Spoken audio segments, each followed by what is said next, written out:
We are starting with breaking news out of Las Vegas. A'ja Wilson will be out for today's contest. Hey WNBA fans, get ready for an electrifying update. We have a thrilling clash in the WNBA this season and what can only be one of the closest MVP races in recent memory. On one side, we have Caitlin Clark, the new kid on the block, who is not just setting new records but rewriting the rulebook of what it takes to be a game changer in the WNBA. On the other side, we have the reigning MVP A'ja Wilson, who is having another stellar season but has been dealt with a serious blow. Caitlin Clark has been on fire this season and has given some out of this world performances that has got fans and analysts talking. In her latest appearance, she scored 26 points while assisting 12 others to score in an enthralling 1-point victory in overtime. And that is why she should not only be considered for the Rookie of the Year, but also the MVP. Clark is the assist leader in the league, and she is ahead of the second place player by a landslide and has made plays that seem almost magical at times. The vision that she has on the court is just insane. She is making LeBron-like passes and full court collider with great accuracy. But it's not just her dying that is important. Clark is a great scorer. She shoots 37% from the three-point line and can curriculum from mid-court as if it was in layup. She is proving that it is possible to change the course of a rookie, and she makes her mark in every play. Clark, however, does not only shoot, she directs, and that is how she makes her teammates and the Indiana Fever a team to watch for. Caitlin Clark is running away with the WNBA assists lead. She's 25 better than anybody else in the league. It's pretty extraordinary for a rookie. Caitlin Clark, in a shock to me, has proven already to be a once-a-generation passer. I did not see that coming at Iowa. And I want to focus on her shooting mechanics a bit more and see if there is anything we can learn from her. Clark has very good speed in his release, and that keeps the defenders guessing. As a driver, spot-up shooter, or in the transition, she has developed a good feel for how to get her shot off in traffic. This skill is especially important for her since it allows her teammates to come in. To limit her, defenders have to extend to deny her from getting to the perimeter, which frees up driving and shooting opportunities for the other players of the Fever. This is where there is her defense. It is for this reason that Clark is well known for her attacking abilities, but has also demonstrated some good defensive skills. This makes her a quite useful and rather unobtrusive defender due to her ability to read passing lanes and predict her opponent's movements. Standing at 5'9", she may not be the biggest guard on the court, but she uses her nimble fingers and her knowledge of the game to deny positions. Clark is a very aggressive defender, and her energy on the defensive end of the floor is usually infectious as she is a two-way player. The one area that Clark is technologically superior to most of her fellow professionals is her playmaking talent, which is something that only comes along once in a generation.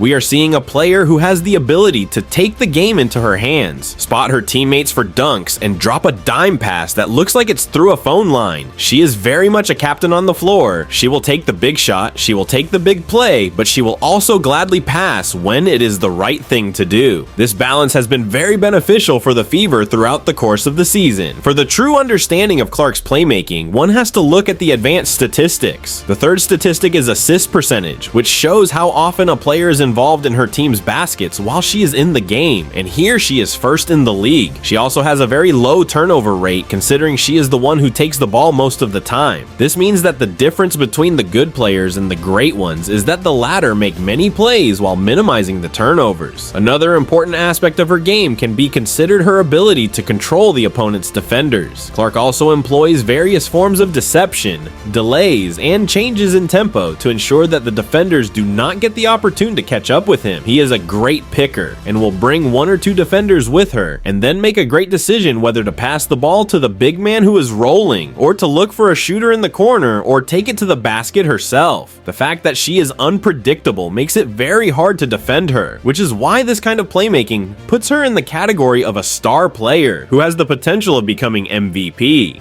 Finally, let us discuss one of the most inspirational stories this year, which is Indiana Fever's resurgence. However, the last season was very disastrous for the Fever, and they only managed to secure 13 victories out of the 34 games they played, and therefore they did not even make it to the playoffs. Fast forwarding to the present day, they are one of the most successful teams in the league, having a 19-17 record and vying for a playoff place. It is not a mere coincidence that people are changing, and Caitlin Clark is the one who is leading leading this change. She is a leader, and through her statistic performance, she has made the Fever transform from the team that was at the bottom of the heap to one that is ambitious and poised for a victory. It is not just about numbers. One has to mention how Clark has motivated her team and set personal examples. Apart from her results, one cannot overemphasize the role of Clark in the team environment. She's been described as one of the vocal persons, especially when it comes to the team. She always talks with her teammates, and she is also very self-accountable. Her post-game interview has been characterized by humility, and more so the emphasis on team achievements than individual one. This attitude has spread throughout her teammates and has formed a team who plays for one another, not for personal glory. Furthermore, Clark's joining of the team has brought back the confidence of the team. Some of the veterans are looking fresh, while others are new and giving their best, and the coaching staff has applauded Clark for his hard work and dedication towards the success of the team. It is not just a numerical improvement. Clark has restored hope to the Fever. This is a cultural change, and a team that thinks it can and can do anything, especially moving to the next round of playoffs. Now turning our attention to Aja Wilson, the MVP of the previous season and has been playing exceptionally this season. Wilson's averaging 27. She scored an average of 3 points and about 7 rebounds per game as she plays for the Las Vegas Aces in their bid for another title. However, when it appeared that Wilson was on his way to another MVP season, something going wrong happened. She has, however, been out of action for the past few weeks with an ankle injury, which has affected her MVP bid. Coach Becky Hammon has been cautious talking about the injury as if it's precautionary, but any game missed at this time of the season can greatly affect the team. There is no doubt that the Aces have a pretty deep roster, but Wilson is simply unique and cannot be replaced. She is the pillar of this team, and if she is missing, the Aces are definitely at a disadvantage. Wilson's injury is not only a blow to the Aces' chances of making the playoffs, it also gives Caitlin Clark a chance at taking the MVP limelight. Wilson's game is a mix of power and touch, which is rarely seen in any player. She is one of the most versatile power forwards in the league, mainly because of her post play and mid-range shooting. On the defensive end, she is a nightmare for the opponents. She has great shot blocking and rebounding skills that help the Aces defense. She changes the Aces alignments, let alone their strategies. Kelsey Plum and Chelsea Gray will have to fill the gap, and it will not be easy to replace Wilson's performance. There is also the psychological factor to look at while at it. Wilson is not only the best player of the Aces, she is also the team's captain, the person who sets the morale of the team. It is a morale boost for her teammates when she is on the bench, even when she is not in the game, but it is completely different when she is out there playing, making contributes, and leading by example. Wilson's injury will either make the Aces stronger and win even harder to get, or it will reveal weaknesses they may have had but were not visible when Wilson was on the field. In either case, it brings a lot of excitement to the MVP race and the Aces title credentials. The games between the Fever and the Aces will be held on September 11th and 13th, and all the basketball fans are eagerly waiting for it. It is these games that are expected to be the greatest rivalry of the year, for they will possibly play the role of deciding the MVPs. For Clark, this is a chance to enhance her chances of being named the MVP of the week, having to face Wilson's Aces. For Wilson, it is a question of character. How will she fare after a match-ending injury? Can she get back to her winning ways? Not only are these not just games any longer, but they are statements. It's a great opportunity for Clark to show that she is not only the best rookie, but the best player that the league has to offer. For Wilson, it is another opportunity to prove to the world that she deserves the MVP title, and she is not ready to let the title go easily.